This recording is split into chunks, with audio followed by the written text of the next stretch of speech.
Hey guys, what's up and welcome to the channel. I'm Shotgun Shogun, and this is episode 11 of the Infinite Library podcast, and I only know that because I looked it up before we started this time.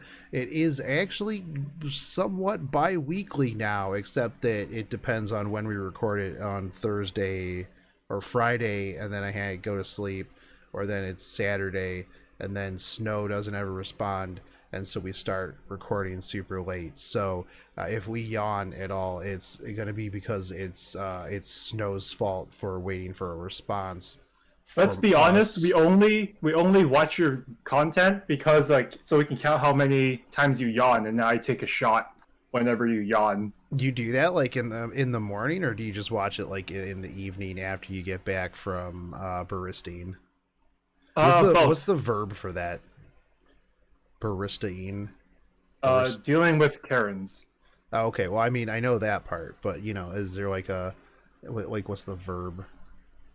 Baristing. I'm gonna say baristing. Do you take shots of like espresso or like actual shots? Actual shots. Oh, okay, fair enough. Legit? But I tell people that you can tell how hype I am about something in patch notes or in an early morning video by how few times I yawn, because I just start rambling and I'm super hype and I forget that I'm super tired, so I don't yawn until after I'm done with the video while it's rendering. That's how you know that I'm really hype, which is why on every other Wednesday when there's not like a live stream and new characters, I yawn through like the whole video. Kind of like me when I see that a side story's completion reward are silver transit stones since the beginning of time. Yeah. Speaking of so speaking of the side story, I actually really have enjoyed so far the story in this in the summer side story. It's actually pretty funny. Yeah, they actually included Moonlight units in here, like DJ Bazaar and Flitica. I'm normally not that into the story in this game, frankly, but I am. I'm kind of interested in what's going on. And like Snow said, Moonlight units are coming in. We're getting like answers to some questions potentially that I've had for a very long time. It's good stuff. Like what Montmorency's packing underneath that dress. You know that. That was an answer that that was an answer that I was really looking forward to as well, because she's packing some heat underneath those nun robes. Speaking of heat as well, can I just say real quick, Shogun, it is criminal that they all of these summer units, but we only get like one of them is a skin and one of them is a unit. Yeah, no. I mean, you know how much money they would make off of Clarissa's armpits? I mean, that's one of the most talked about things coming up on the summer side story. As soon as that came out, people are like, "Bro, but really, Clarissa armpit skin when?" They don't even want the rest of it. They just want the spicy armpits. I think Paychecks would appreciate the Araminta skin more. Yes. I would They did that to us. They never gave it to us. What the heck? Personally, I want Angelica's. I want Angelica's nice. Well, Yeah, it does look nice. I thought that the Angelica one was just really, really cute. Plus, she's got that like really cute kind of like smile thing going on there. The little smile that she's got, and I actually just really like I'm looking forward to the next part of the story with her and Singelica. That's actually pretty interesting as well. That's what I'm talking about. Like, Angelica's been a mystery for a very long time. Is like exactly how old she is and what in the heck her deal is. Like, supposedly she's like made of magic, and it's like interesting. And so now I think we're finally gonna get some more background story in her. It's gonna be fun. Yeah, I also like that DJ Bazaar is just Bazaar with his hair dyed. That was awesome. Yeah. My favorite part too is when he shows up and they're just kind of like, "Hey, what's up, Bazaar?" And he's like, I'm totally not Bazaar." And even Yufine is just kind of like, "Yeah, no, you're not pulling that one over on me." Like, By the way, yeah, I suppose. So yeah, Even if Yuffie's a little dumb, I don't think she's that dumb. Yeah, no, obviously Basar thinks that everybody else is real dumb. And it was a good trope because everybody's just kind of like, yeah, I don't know why he's wearing those clothes or dyed his hair. But hey, I good don't look on you, man. Good look. I don't think there's many people that would travel around with that giant cat. That's fair enough. Yeah, that's true. That's true. But no, I enjoyed it. I did see some people complaining that it's another one of the puzzle ones, so it forces you kind of like to go through and collect all the currency. But at the same time, I think that realistically, if you're not clearing out the side story shop, you're leaving a lot of resources that you probably should be pulling out just kind of there for a minimal amount of effort, especially if you get artifacts that increase the amount of currency drops as well. Because, I mean, even penguins you can sell for gold and silver transmit stones. Your most efficient use of your stamina really is the side story, so Yeah. amazing for all you got. Just do hunts, man. All that time that we're doing side story, we could be doing hunts for 4 Buddy, reforge maps. Is what I'm farming. What are you farming? Friendship points. Oh, yeah. That's actually a big thing that a lot of people are rushing to get done, as well as friendship points.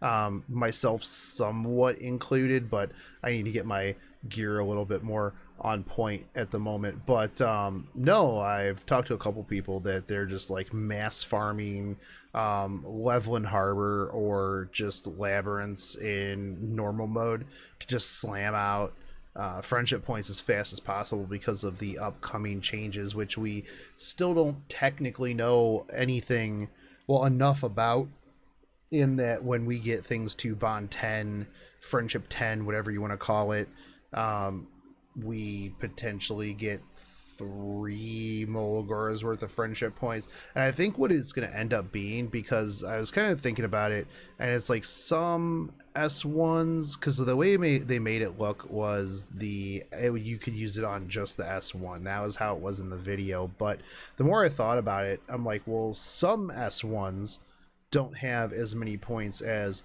other S1s or S2s or anything like that. So I think that's just going to be 3 Molagora's worth of rank ups regardless of where you put them.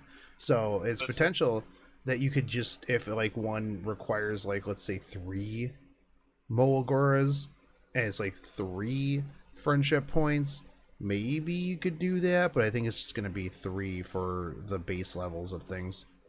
I don't know a whole lot about the system yet, but what we do know is that if you have a plus 15 unit and it is bond 10, you will get some sort of molas refunded to you. Yes. So you should definitely get the bond 10.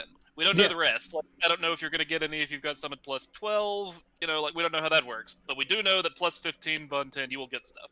So I think that you'll probably still get it back at plus 12, because like I said, I think it's just going to be 3 base points, right? So I mean, even if maybe you might be able to use those in place of like 3 molas at plus 12 if you need them for something somewhere. But yeah, we don't really know. I think I counted it up actually, and I'm gonna get back because I think the plus 15s I have, I think I got 10 of them to friendship 10, so that's gonna be 30 molas that are gonna be gone instantly. I don't know. Personally, I'm a bit reserved on how excited I feel because going by history, their initial releases are never really up to par. Well, yeah, I mean, about the refund, we do know that you'll get those refunded. They've said that. So yeah. So I mean, as long as we get them refunded, it's fine. I think actually they're probably dipping their toes in the water of like trying to come up with more ways to ease the Molgora issues. I actually do think that it's not bad, because I mean, realistically, like even if it just takes the place of 3 molas, right, if you're gonna friendship 10 that unit through farming or whatever, that does give you somewhat of an alternative to ease some of the Molagora problems that we currently run into. Not only that, but I mean, it does take a moderate amount of time to get to friendship 10. And it is nice that because they've said in the past that their whole issue with molas and their whole reasoning behind it is they want you to feel more connected to the character. Well, I mean, it's if you get them to friendship level 10, then you're probably fairly connected with the character. I do like that they're changing it too, that you can get friendship from doing PvP, which is something big for me because I mean I do a lot of PvP, and a lot of my PvP characters I don't really use for PvE at all. So Yeah, I have yeah. that's actually the issue I'm having right now. Is the ones I'm farming for are the ones that were my PvP only units that I hadn't taken out into like hunts and stuff already, because all those are already finished. Oh yeah, It's no, gonna be nice to- all of the units that I use for hunts and stuff like that, they've been done. Just because, you farm for an entire weekend and they're just already friendship 10. So, yeah, I was looking through it and I'm like, "Oh man, I got so many units that I want to get to friendship 10." I'm like, "But I only use these for PvP." So I'm like, "What do I do? Do I just stick them in a team and go farm side story or something?" So what I've actually been doing is like the most tedious, boring thing ever, and that is farming the 3 slimes in Level and Harbor, and wanting to basically kill myself because of how tedious and annoying it is. Yeah, I remember seeing your video on that, and I just think like there's no sane person that would repeatedly do that, right? And I then mean, yeah. Well, I mean, I'm not sane, so yeah. I think Hacks farmed like 15 or 20 units that way. Yeah. Oh, he's a mad lad. Hacks is crazy too. I've actually heard of whales that just go into like 1-5, which is another labyrinth, and they will just go in and then exit and spend their 2 energy, not get anything. Yeah, those are go the 2 through it ways fast. that are like speed friendship farming. Yeah, because it's like it literally takes you like 10 seconds. You're in, you teleport, and then you exit, and then you're in, and you teleport and exit. And I mean, I guess it you can, if you have the catalyst pet. I mean, you get catalysts every so often, but yeah, I don't know that I can do that. I feel like that's a huge waste of my energy that I would. I mean, I guess like rather farm side story or. Yeah, Like, aren't both of them just 2 stamina? they are 2 stamina, but I mean, you need to run it 1,500 times to max somebody out from 0. Oh god. Yeah, Whoever's doing that, you might need some help. yeah. But the thing is like even at that point, like I don't know. I feel like if I was wasting 3,000 stamina to do that, just even if it's very fast, I don't know, man. I feel like it'd be a waste for me to not just go farm like a stage, right? At least to me, not having a fodder because I'm using all 4 heroes that just need it, so I'm not getting like any sort of 6 stars done. But Right. still, by farming it, I'm getting the currency from the side story, so I can get extra gold that way. I get catalyst drops that I can use for Arbiter Builder at the moment that I'm working on. Like, you get stuff, you know? Yeah, and I mean, even if you're running like 3 units that need friendship, and then like 1 or 2 fodder, right? I think that's still overall better, I guess. Because I mean, realistically, you could farm a side story, or even go farm like hard mode for AP for catalyst, for epic catalyst, and you can bring whoever you need for the most part, and just friendship farm that way with like 1 or 2 fodders, and you're at least still getting somewhere with it. I don't know. I feel like just going in and out and just wasting your AP, even if it's just a small amount, I feel like is not as beneficial. But I guess if you really don't care about that and you just want to go for speed and get them just to friendship 10, then it's not unreasonable if you're an omega whale that's gonna just whale on energy. It's the cheapest way to do it in stamina, so.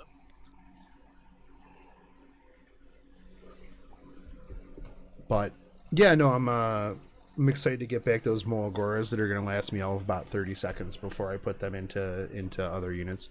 Yeah, my goal is just to pay for Arbiter Vildred because I pulled him when I had 0 molas. So Yeah. if I can get him up, I think it's fine. Right. Actually, speaking of Molagora, there is that new unit that doesn't really require Molagora to do what she needs to do, right? Who? Because I mean, Isn't all that, of them do. What about I Holiday Euphine, right? Holiday Euphine still needs some Molagoras to do what she needs to do, but actually what she needs to do is just exist, and just by virtue of her existing counters Basar, because I've already seen a lot of people taking Basar off of their arena defense.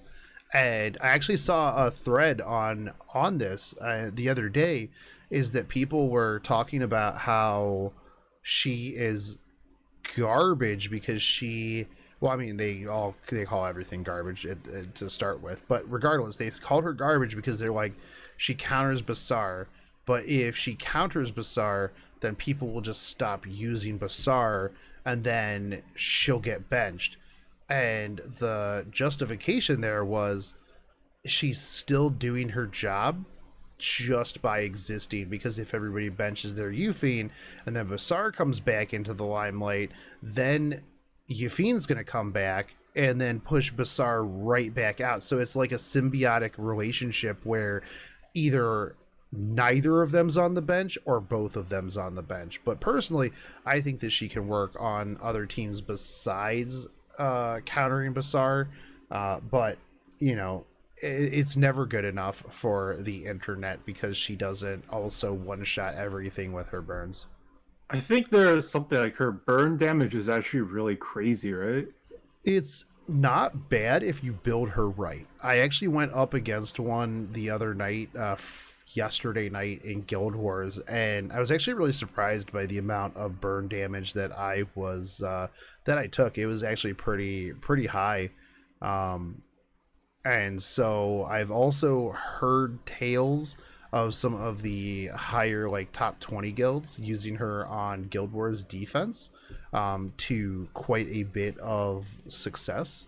So I'm pretty sure that they're building her just like fast, high HP, high attack with a decent amount of effectiveness. I actually have heard.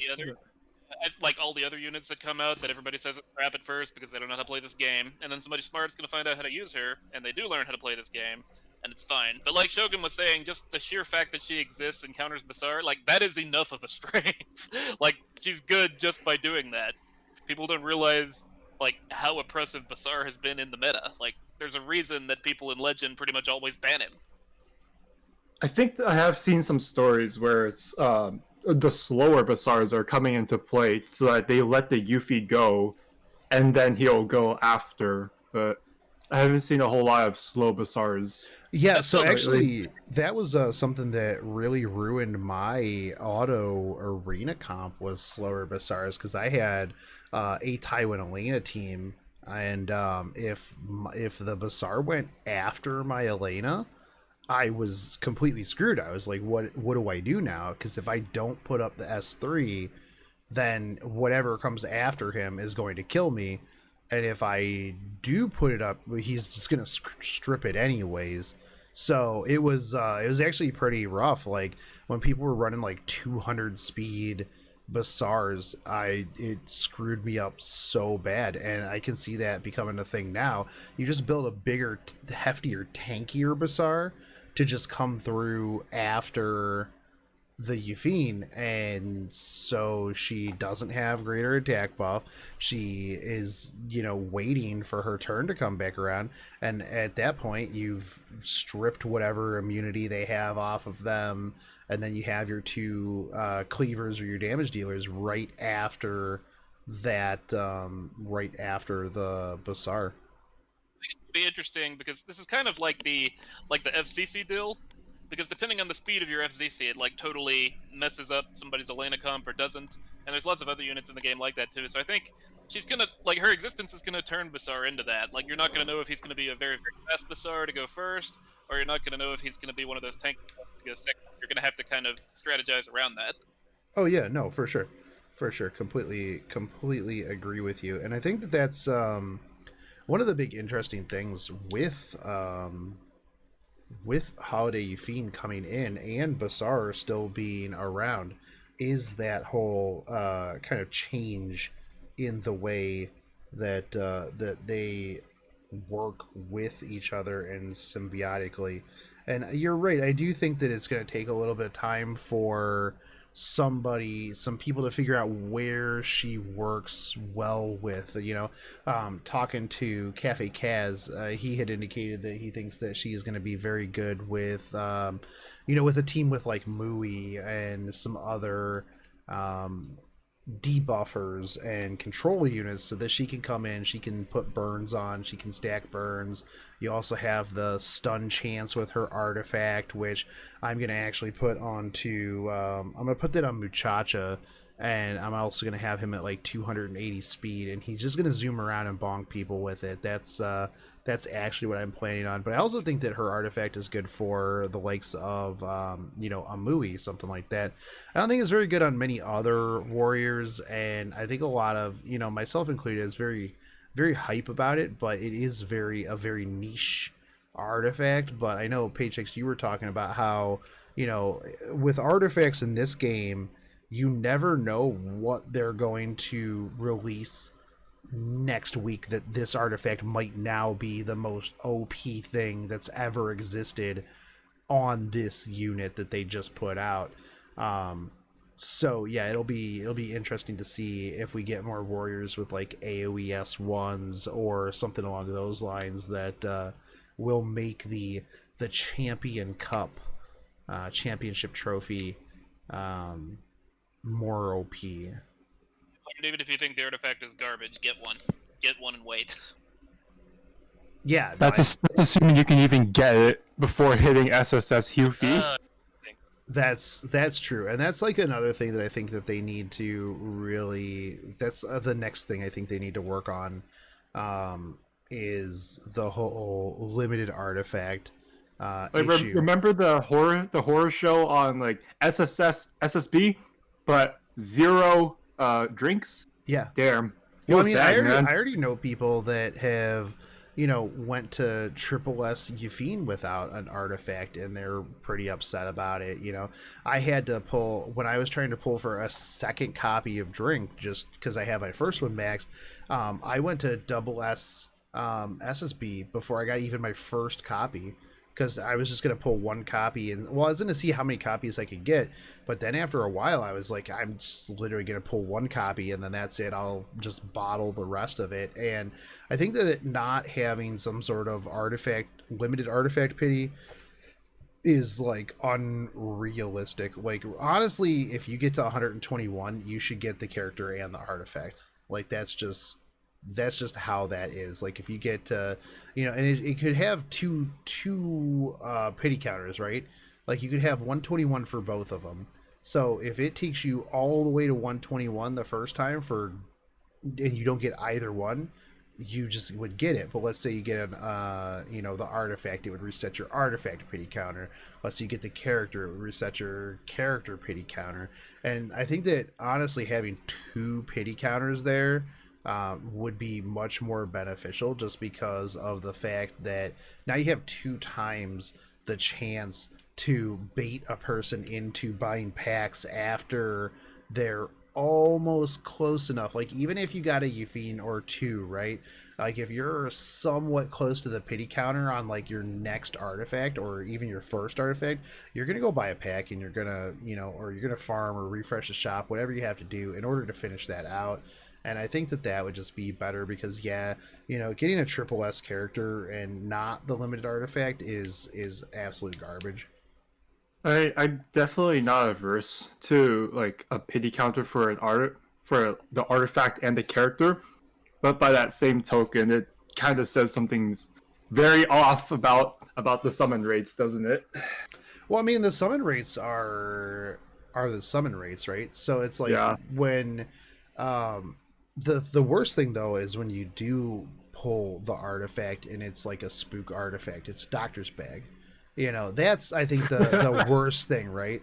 Because when I was doing SSB, I think I got probably 6 spook artifacts before I got the drink. And it's like, you just shouldn't, if it's a limited banner with a limited artifact, just, you should literally take the other artifacts out of there, just like you wouldn't want to spook character, right?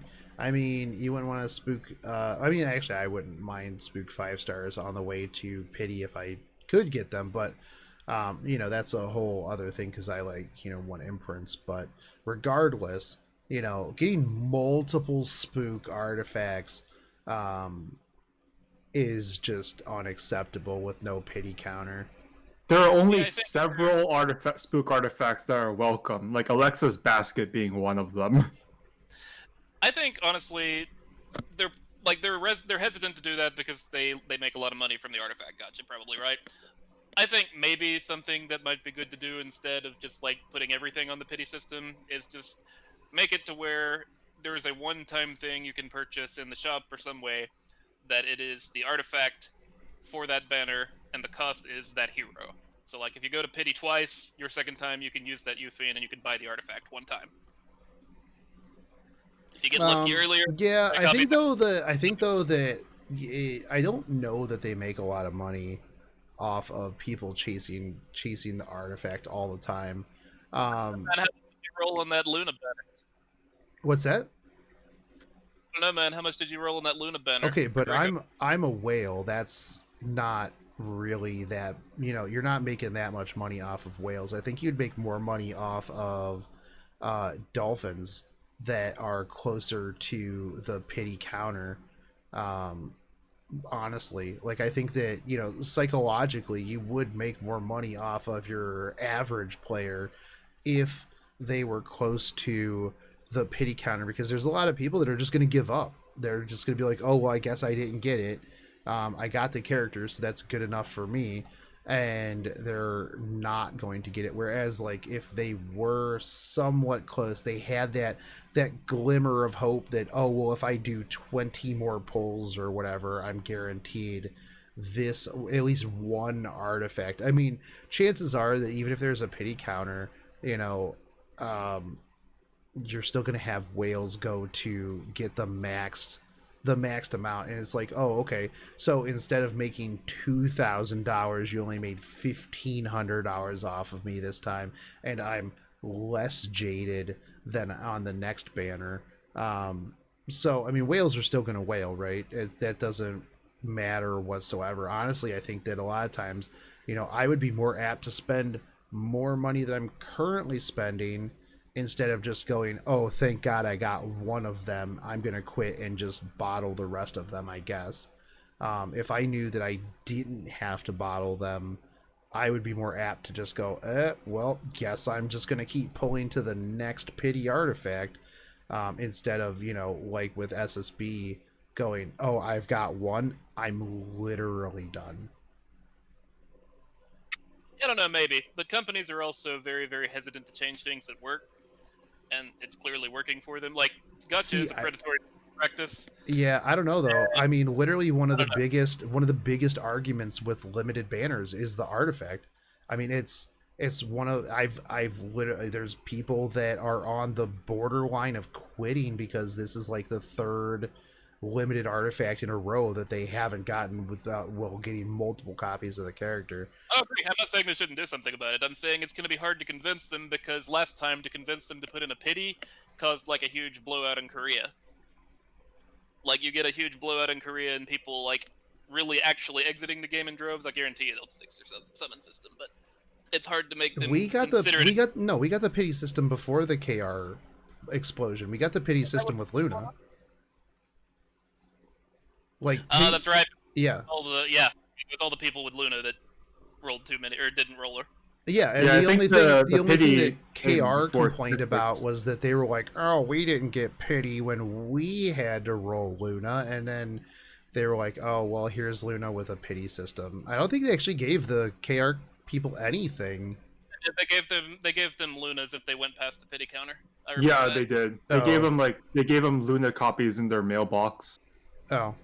Well, that's fair. I mean, that's understandable. But I mean, yeah, no, the whole KR drama over the summer was something completely different. Like there was nobody except for people who rolled on the banner previously that were upset about a pity counter coming into play. Actually, no, that's not true. I'm sure there were some people that were like, meh, I don't want a pity counter because I want my luck sack, 5 pull limited unit to be more important than the person who just spent $3,000 to not get it. I remember many of the content creators saying that they did not want a pity counter at the time because it made the unit feel less special. Okay, yeah, but those people are retarded. Like there's that's the thing. People will say that about like the FGO gacha. They're like, oh, because there's no pity counter, it makes this unit more special. And it's like, no, dude, it doesn't make it more special because you're a luck sack and I have bad RNG and had to spend $3,000 on this unit. That doesn't make it more special in the slightest. Like I hate that argument. It's like there should be a hard cap on how much money a person has to spend to get that product, right? And if Remember Toho Sniper's what was it, Tama Lancer hunting? It took him so many Saint Quartz just to get his first one. I mean, it took me 1,300 Saint Quartz to get Bryn. That's literally like what the nail in the coffin for FGO for me. 1,300 Saint Quartz, 0 spooks, 0 pity counter, and at the end of it, I wasn't happy that I got the unit. I was just happy that I was done. That it was done. Yeah, there's no pride in that. No.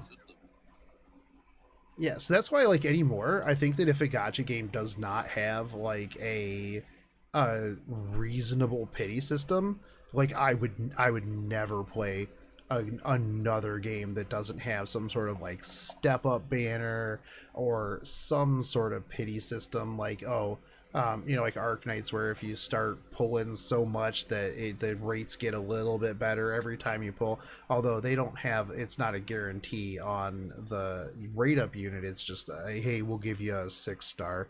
But yeah, I think like from a consumer standpoint, yeah, no, I think that there should be 100% a pity system on the artifact as well as the character, and I think there's like almost zero argument like that I would accept against that. Because yeah, if you just go, oh well, it makes it more specialer to me, then I mean it's not really a good argument. Actually, do you think that they're ever going to put limited artifacts into the powder shop? I mean, I don't think so, honestly, because or like one copy, like Paychecks was saying that you could trade in to at least get one copy would be good. I feel like it would have to be the same price as like a bottle, and it would just be one, and I think that would be actually a good alternative. But I think that if they did put infinite copies in there, like when the rate up was up, that, I mean, you would have whales that would just be like, oh, I'm sitting on like 2,000 dust because you guys kind of talked over it, but the suggestion was one of those artifacts for the cost of the hero. Like you transmute the hero into the artifact one time. Yeah, I mean, you could do that, or like I said, I mean, even if it's just the price of a bottle, I mean, the price of a bottle is like what, 6 5-star artifacts worth? Yeah, it's $240. Yeah, it's expensive. Yeah, so I mean, that's not like anybody who's like, oh well, it's just super easy to get that much dust. It's not really. You gotta save up for quite a while. Oh wait, hang on. I think a 5-star is actually 30 dust, so it's actually 8. Yeah, it's something really high like that. Because I remember when Draco Plate came out, people were just like, "Oh, we'll just bottle it," and I'm like, "That's not a reasonable like alternative to it." I'm like, "That's trading in multiple 6-stars every like what 2-3 months for another copy of it." I'm like, that is such a waste of resources to get a bottle to talk about unreasonable. Yeah, no, for sure. But I mean, like, if on the banner, you could just go, okay, well, I guess I can just buy the extra copies here instead of waiting months upon months to get this. Then it would be at least a little less unreasonable, because chances are I'm pulling a triple S anyways. I'm going to just dust all of the artifacts. I'll potentially have multiple copies available worth of dust. Then I'm wasting all of my dust, and I'm not going to have any dust for artifact runes, charms, to, you know, level them up, which is going to be, you know, which is going to suck. But so regardless, I would still be able to get copies of it. So I do think that there just needs to be something there for people who just don't have good luck, whether it's like a toggle for which one you want to pity, or dual pity counters, or it being in the shop. I honestly think, you know, being able to just trade extra copies past triple S for copies of the artifact would be good. I mean, even if it's, you know, you have to go to triple S. I mean, I don't think you should have to, but regardless, you know, being able to trade copies of the character for an artifact would be a good alternative. Because, yeah, I mean, I've got almost 2 triple S seaside bells. Just think, there didn't used to be a Leviathan hero right there. either, so they used to be full in the dark for all of these things. Yeah. So definitely think there needs to be something. I think that's one of the big things that they need to work on for limiteds in the future. Because what we'll see once Halloween comes, how they're going to handle limiteds reruns going forward, whether they're going to have a new limited with the previous limited banner alongside of it. I think that's probably the best bet. That's the best thing that they could do anyway. So it's like, oh, hey, here's our new Halloween limited, but there's also a Luna banner, you know, and I would be tempted to roll on the Luna banner if I could guarantee, like, if I could just switch it to go, oh, well, I want Draco plates, you know, and I could trade in extra Luna copies for, like, Draco plates. You know, I actually, on like why the artifact problem is as big of a problem as it is, it's because of the different types of artifacts. And like most artifacts, actually, if you get one copy and you get it to plus 15, it's like half the power of what it is when it's 30. That's like, for most artifacts, that's potentially good enough, unless you're like Superman maxing. Yep. But then you have the artifacts like Whale Breath. You have the artifacts like this new Euphene one, where it's like X% chance to do something. Right. And those X% chance to do something artifacts, if you don't have them maxed out, it's not going to work. It's only going to work on Guild War Defense. Yeah, because that's always 100% chance to proc. But like, yeah, no, like Rengar's Drink might as well be worthless if it's not plus 30, because it's not 100% chance. Means in practice it's 0.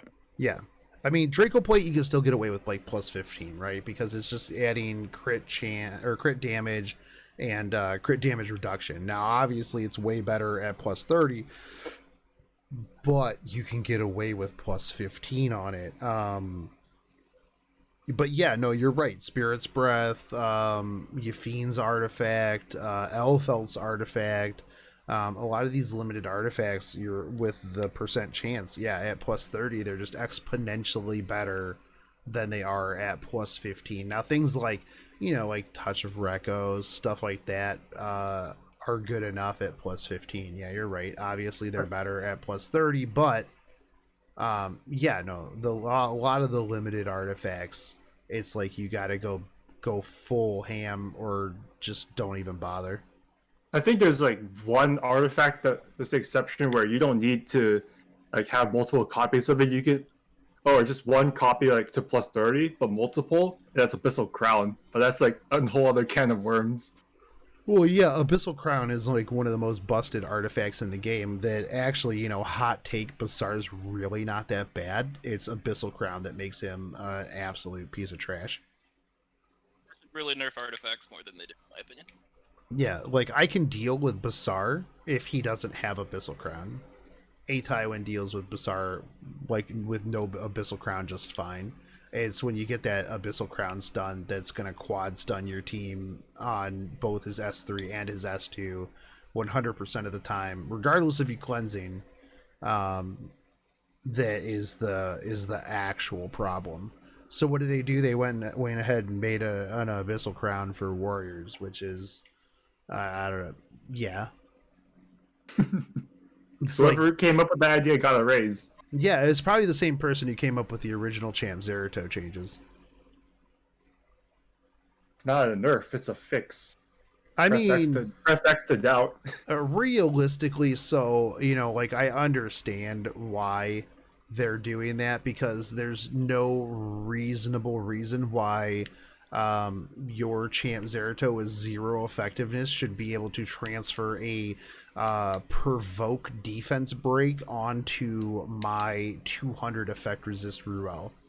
Like, that should not happen. I don't care, you know, what kind of you know, ability he has. Like, that just literally bypasses the build that I had on that character specifically to not get defense broken. Yeah, not only that, I mean, I think that Champ Zerato is falling off of the meta anyways, because he's kind of a selfish character that you can just play around fairly easily. But yeah, he's not really a team player. He's He's really kind of not. just there. Yeah, but it's okay because this gives me a chance to get my Tempest Cern that I can't pull. Angelica, please. Thank you. Yeah. Broman's changes are gonna be huge. I already built new Broman. Man. He's bizarre big. PogChamp. Yeah, basically. I mean, he's already good now, but now that he can strip two buffs and silence for 2 turns, it's gonna be really good. He's gonna be pretty crazy strong. Dude, he was like just like Flitica, like the only unit who pretty much took a dump on him was Fallen Cecilia, because you know that she's Smilegate's favorite unit. Right. I'm gonna have to build mine. I'm glad I have him. Yeah, no, he's gonna be the new Bassar. Not only that, but he is elemental neutral, so that just makes him even better. And 2 turns of silence is crazy. The only thing that makes him balanced out is that he doesn't have Bassar's S3 Soulburn to just ignore everything. Yeah, but his Soulburn now, you can silence and then just take another turn right into his S1, hit somebody who's silenced and have that huge chance to AoE pushback. And you know they're going to put Abyssal Crown on him, so there's like I mean, I already have Abyssal Crown on him, so that was literally the first thing I put. Somebody needs to nerf that artifact. It's going to be a really, really interesting arena. But actually, have you seen the top Legend players' defense now? In Arena? In Arena. You mean the, like, Ruel, Rylet, Arbiter, Vildred, FCC comps? No, it's Ruel, Arby, Fallen Cecilia, and Iwin. Okay, I've seen a lot of Rylets on the defense teams as well. Yeah, remember when people said that he's like underwhelming and not to Arbiter Vildred's level? Yes, yes. Well, they're kind of correct because he's above him. Absolutely. I rolled for him and I failed. Yeah, and that's and going back to like what we were talking about earlier is everybody like comes right out the gate, right? You know, and content creators are horrible at this. They use the unit for about 45 minutes in like 3 RTA matches, and then they pass judgment on this character when, you know, they're just like, oh, well, it didn't work out for me, so clearly this character is hot doo-doo. Not only that, but a lot of the units that they've been coming out with require very specific gear and like very specific gear levels before they go from like meh to this character is the most overpowered thing that currently exists. And so the two Rylets are either you have like the crazy high speed, like one shot everything that exists Rylet, or you have the like speed bruiser lifesteal Rylet that can just 1v4 teams. And you just have to hit this like sweet spot of gear and stats, and he is just super super oppressive. Now the one thing you do have to run him with is some sort of revive, because chances are you're going to get one shot right out the gate by their DPS, because evasion, it works some of the time. So you have to have that babysitter there to just make up for the first turn of not having your Violet's Talisman stacks, your random chance to get just dumped all over by whatever their DPS is. And so after that, it's all downhill from there. Once you've got your 3 stacks on your Talisman, you're hitting like a truck, you're healing like a truck, and you're just dodging everything like crazy, and it's really really really strong. And well, there is actually a third build that requires, like, well, if you really want to make a challenge for yourself, the counter set. Every single Arby. person that I have ever seen run counter set has not been very successful, and I have never went up against one that was a very big threat. Yeah, it requires like a crazy amount of perfect rolls on the counter set. But yeah, I feel that way about counter set in general these days. Like, I find myself shying away from counter set and lifesteal set and the things that don't just like add stats, because more often than not, it's just better to have a speed set. See, I don't know. Like, for me, I think that the lifesteal on Rylet is very good. It actually, Absolutely. With Rylet and Mursa, I think lifesteal is really solid, because more often than not, they are going to miss, and that damage is so low on a miss that the damage that you do with and make up for with lifesteal, the HP that you regen, is going to offset the damage that you're going to be taking. Is going to increase your survivability by quite a bit. Not only that, but if you're running them with a Make Chloe running Shamadra staff, that just makes it even more, which is something that I've been doing. Falconeer Query with Make Chloe with a Shamadra staff and Rylet on lifesteal, and it is just absolutely cancerous how much healing I get back from the 3 of them. It's actually pretty nutty. Well, I think that's the thing for us, is more for like the evasion comps. for me and Paychecks, whenever we have things that are like 50% evasion chance, like, we always step in dog shit, so we never evade ever. 50% of the time it works, 0% of the time. I'm not actually sad about not having Rylet, because even though I tried for him and failed because I knew he was going to be OP as crap, he wouldn't have worked for me. I guarantee you I would have always been hit. It's the same thing with Charles and Elbrus. Charles never procs Elbrus for me. Oh yeah, that S3 proc, you know for a fact it's gonna be S3ing the invincible unit. Well, yeah, no, that happens to me all the time. It's just, like, that is not my meta, clearly. And then, yeah, you just gotta, like, flip your table like this shitty ass game and then walk away. Yeah. Actually, one of the things that I've found that helps me counter Rylet comps is just sitting on that FCCS3, just to use it to trigger his S3, and then he just ints right into a skill nullifier and completely negates anything that he was going to do. So it's like, I'll just sit on that until he's just about ready, and then I'm like, all right, it's time, we're doing this, and then I just hit it, and then sometimes it will not miss, and then he'll be sitting on four stacks, and then he'll hit somebody, or somebody will hit somebody, and then I hit him, and then he hits the person who doesn't have skill nullifier. And then that feel when, like, that hits the 4 stacks, but then you dual strike. Oh yeah, that too. Yeah, but I mean, there was a Rylet comp that was like Kayron, Ruel, Rylet, and I'm just like, all right, I see how this is gonna be. So I took my own Ruel, and I took Momo, and I took Dien, and I pressed the draw button because I knew I could beat round 1, and if I pressed the draw button on round 2, like, you don't ever fight him, you don't ever hit him, then he's not gonna kill you. That's true. Alright, so I think we should move on to something else. Yeah, yeah, Like, we we're deviated too far. we did. Our last topic's going to be the upcoming 2-year anniversary. So it was, I believe, August 30th when the game released in KR. November 8th for us global folks, but they do the 2-year anniversary for when the game first started in KR. So it's actually kind of interesting because they are doing a big online event on the 15th.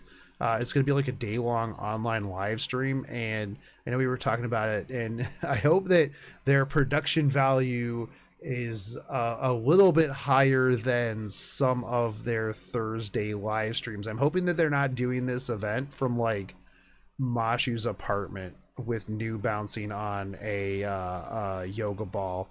That would be a little awkward for the entire day, but it's kind of neat, and it's interesting to watch people because they kicked things off. I think like a week ago, where they were doing a contest where they just want people to, like, literally, if you just send them an email that says, "Hey, you know what? Thanks. It's been a pretty solid 2 years. You just get 3 leaves." And then they made it so that it was a contest. So they're going to pick people to get some Sky Stones. And then some people are going to get Sky Stones and a Luna figure. And I saw a lot of people, like, right knee-jerk reaction. They're like, wait, this is what we're getting for our 2-year anniversary? We have to send you something to get 3 leaves? Like, man, not even worth the effort. And I'm just like, man, imagine thinking that just literally sending an email just saying, hey, thanks, here's my info, give me 3 leaves, is like too much effort for 3 leaves. I mean, it's literally free stuff. Not only that, but imagine thinking that last year they gave us a whole bunch of cool stuff and a free 5-star for the first anniversary, that this year they were just like, you know what, we're gonna make them thank us, and we're just gonna give them 3 leaves, and then that's it. Thanks, guys. Well, actually, to clarify, like last year, like the free 5-star thing, that was after people started complaining about the initial release. Like they only released like half of it, wasn't it? No, it was literally like all the rewards were there, and what they were complaining about was that we got 2 free 5-stars and like 2 5-star artifacts like a couple months before because of the whole Korean drama. So they were super mad that it wasn't as good as the stuff that they got for complaining a couple months earlier, and that they needed to up everything before, like, for the 1st-year anniversary. And it was like, are you kidding me right now? Like, it's still a free 5-star, but no, when they did like it was like a week of rewards or whatever, yeah, no, they literally told us that at the end of it was going to be a free 5-star. Not only that, but like a lot of times, like along with this one, if they don't release everything that's coming out, people are just like, oh, this is it, this is all you're giving us. And it's like, dude, it's not even, I'm like, it even said it's the ramp up to the 2-year thing. I'm like, yeah, at least you didn't have to pay $30 for a random 5-star. I remember that pack. Pay like $25 or something and get a random 5-star. Oh no, I was talking about the GSSR and FGO. Oh, that one. Well, that too. Basically the same thing, right? Yeah. Hey, the $10 or whatever pack for the 5-star and the artifact was super pog though. Oh yeah, that was good. Yeah, and then they come back around like, yeah, they come back around and they're like, yo, you guys want to pay us like $20 for a 5-star artifact? And it's like, no, actually, you just, what? Like, you just gave us a pack not too long ago for $10 for both of these. Like, yeah, no, get out of here with that. But I mean, the thing is I think that, you know, that a lot of people jump to that conclusion, but it's like, I kind of like that they're doing that, because I'm sure that what they're going to do is they're going to be like, hey, here's the winners, you know, here's some people. They're really bringing the community into it. And I think that's one of the big things too that I really like about the game is it's very they are very, very engaged with their community. And like coming from some other games, FGO obviously, like they don't seem like they give two craps about their community whatsoever. It's not like they're going to showcase anything for the 3rd anniversary other than, hey, here's a GSSR. Like that's it, you know. Whereas like it seems like with Epic 7 they really try to pull in like artists and, you know, people who want to make stuff to show appreciation, and they show appreciation out to that. So it'll be interesting to see what all they do on the live stream as well as the ramp up afterwards, because I'd almost assume since the big live stream thing is on the 15th, we're probably going to get like 2 weeks of like ramp up to the actual 2-year anniversary, because it'd be 2 weeks and then that would fall in line with the actual anniversary on like the 30th. So I can see that, like that'll be the kickoff of everything. Plus that'll be the kickoff of the next season of RTA, because I'm pretty sure we only have like a week or so left of the preseason. I'm curious as to what the reward for the next season of RTA is going to be. It's going to be an Enot skin. It might. Hopefully, it'll be the Wonderland Tenebria skin. That God, Tenebria needs to stop getting so many freaking skins. Like, I'm so tired of Tenebria skins. I think Tenebria needs another buff, actually. And then after Tenebria buff, they'll buff Fire Charlotte again. And then maybe like there's that one other fire unit that like hasn't had a buff in a while. Like everyone wants it, but I don't think he exists. I don't think he exists. Yeah, Wild Angara. He definitely needs. Wild Angara definitely needs a buff. I agree with you. I think we need an Arbiter Vildred exclusive equipment. 100%. It's gonna actually make his blind bypass effect resist. Not that it already does that. He's got like 300 effectiveness every Arbiter Vildred anyways. That's true. I heard that every Arbiter Vildred in the game blinds through 200 effect resist, so they've got to be building like 300 effectiveness Arbiter Vildreds out there. Your quality, man. Yeah 100%. I mean, it lands every debuff lands regardless of how much effect resist that you have. But no, I'm excited for the Festa thing, especially if it's live streamed. It'll be interesting to see if they do something in tandem with the KR team, because I know like right now, they do the live streams on Wednesday mornings at the same time, but I feel like the information that both side has is a little different. So it'd be kind of nice to see them do it in tandem, but have like maybe a translator on for the parts where the KR team's talking. Maybe get something like that, because I feel like sometimes even if the global team has like maybe cliff notes of what's going on, I feel like there's some lost in translation. We get just the rough draft type deal, you know what I mean? I mean, if you're looking for a translator for the KR thing, look no further than Tenha. Class Boso, you mean? Class Boso is another one, yeah. He's way more high energy. Or like washed up platypus. Washed up platypus. Does he translate the KR streams? I don't know. Oh, fair enough. His name, like his Korean, like his chair. Oh yeah. His chair name. Yeah. I don't think he does. Usually, I just wait until somebody posts it in Discord. So. That's before, but I think actually, because they like splitting it apart the way they do. It's not great. Like, you could hire a translator. It could be word for word. It wouldn't just be like a summary every 5 or 6 paragraphs that they say. Like, you can get a translator, you could combine your communities, and it would be an even better situation than we're in now. Yeah. But actually, speaking of free rewards, Amazon Prime rewards. People Yes. are complaining about it. Yes, because they don't have Amazon Prime. Imagine not having Amazon Prime in 2020. And it's not even super long. It's only like, I think someone did the math, and it's like 3 months of Amazon Prime, and you get all the rewards or something. Yeah, It's not that yeah, bad. and the other thing too is like it works off of the free trial, right? And I think if you're a student, you get 6 months for free. Or if you want to go the super unethical way, you can just sign up for it and then just refund it after the period is over. Not that I suggest that. I also really like Prime, and it's actually not really that much overall.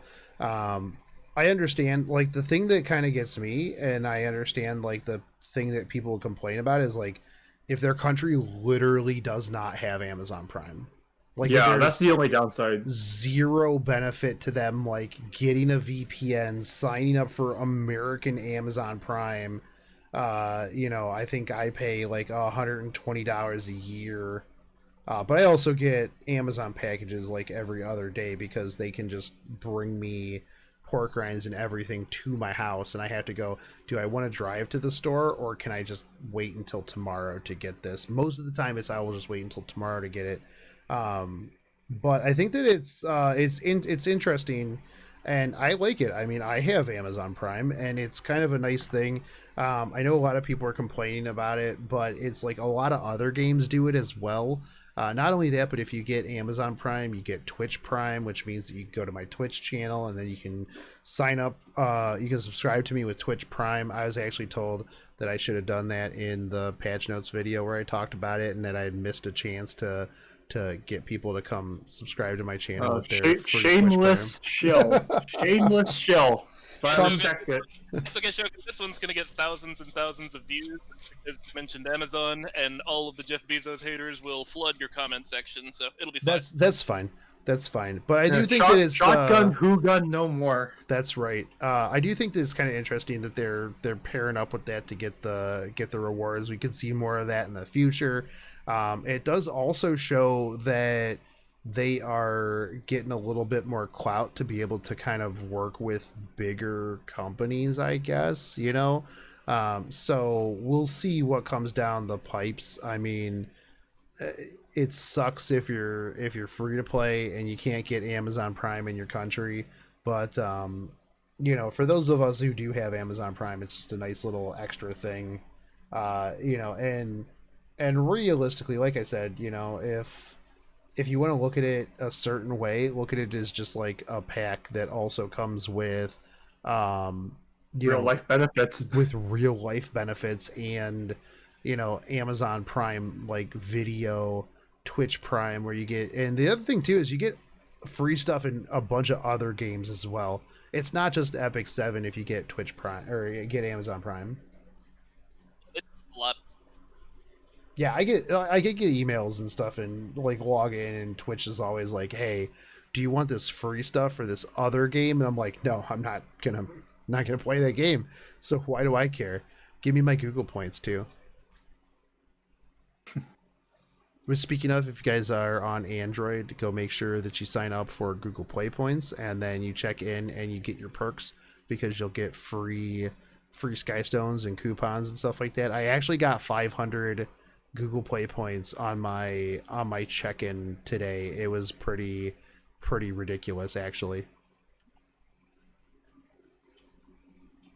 Well, No, it's not even a whale. It's free. So like I think every week you get to just click a button and it gives you a random amount of points.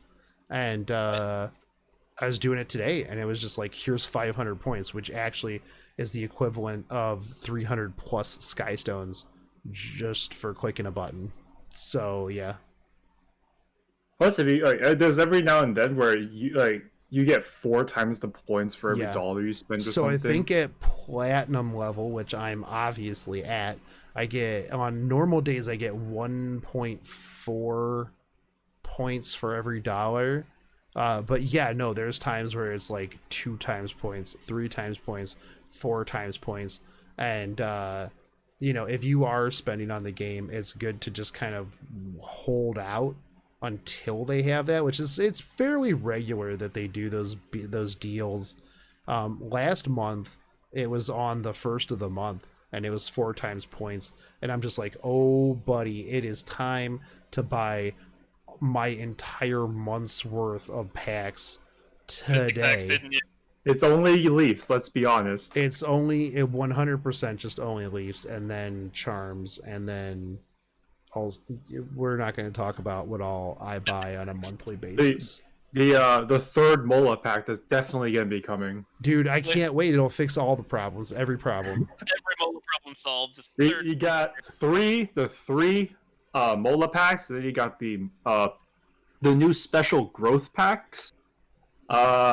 The summer / Christmas / GV Guilty Gear collab / whatever upcoming thing. Those are actually worth it. This month is gonna be the 2nd anniversary special packs.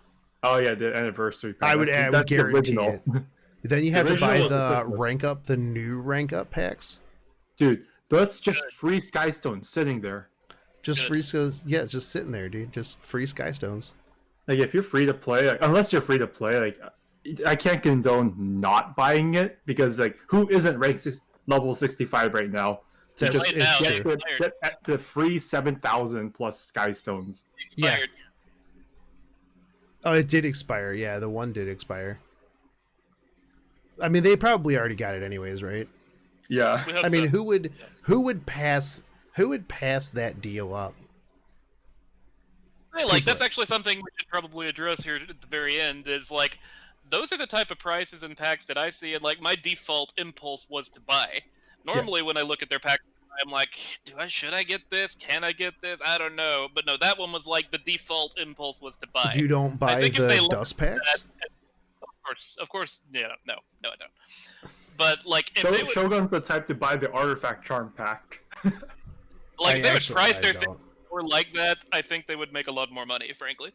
Yeah, because I mean, like when the dust pack came out, I would looked at that and I'm just like, bruh, really? $100 for like 300 dust? I'm like, can't even get you 2 level 5 artifacts. No, I can't. And honestly, I almost feel like you would get more dust by buying the summon pack and then just burning through the 70 bookmarks plus use 3,000 Skystones for bookmarks, and then just dust all the artifacts that you get. I almost feel like you would get more overall out of pulling than you would just spending $100 on dust. You might. Yeah. So like there are very few packs where it would be like making you have to buy it. The first one would be like the Burning Passion packs that have been coming out whenever the burning. Dude, if they put those packs in every single day, like the $1 and like was it like $1 and then $3 or like $1 and $5? It's like $1 and $3. I would probably buy those every single day. Like not even joking. If it was just like, oh hey, it's like $5 a day for like all of these extra leaves, I would pretty much buy it like every single day. Yeah, like the Burning Passion pack's like a definite must buy. The monthly packs, like for the daily rewards thing, that's another good one. It is. If you're willing to spend like a little more, then you could go for the anniversary packs that come out every now and then. Those ones, the special event packs, I think are always usually a pretty good deal. Personally, I like the charm packs, like the equipment charm packs. I feel like I get good mileage out of that, just because it's like, I mean, charms are such a pain in the butt, and I feel like, with those, it's like if I'm feeling something out while I'm crafting, I can then just be like, oh, this is good. All right, cool. I have all the charms that I need for that. But yeah, no, there is a lot of packs that are just really, really not worth it. I just realized it sounds like we're shilling for Smilegate, and I think we need to cut this part out. No, man, you're the Smilegate employee. That's why you just deviated us to this point. We're just. No, I'm sure Shogun's gonna cut this part out, right?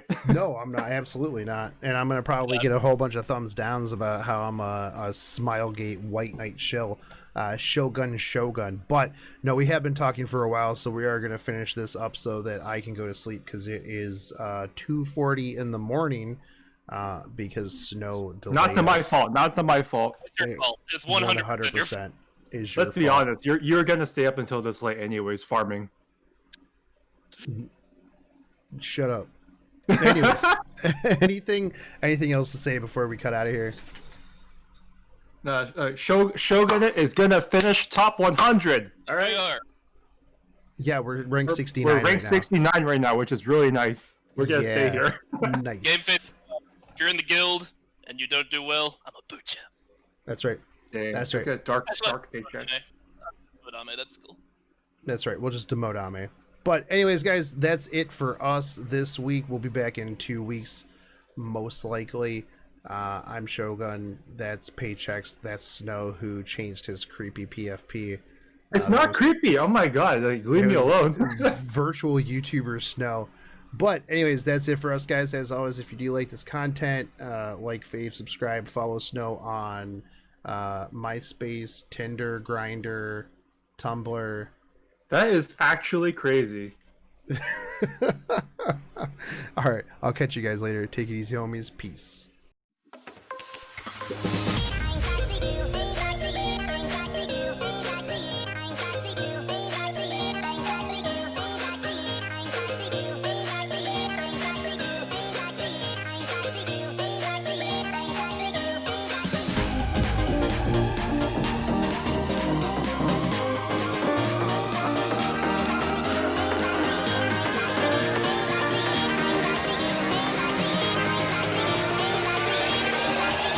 Crack it.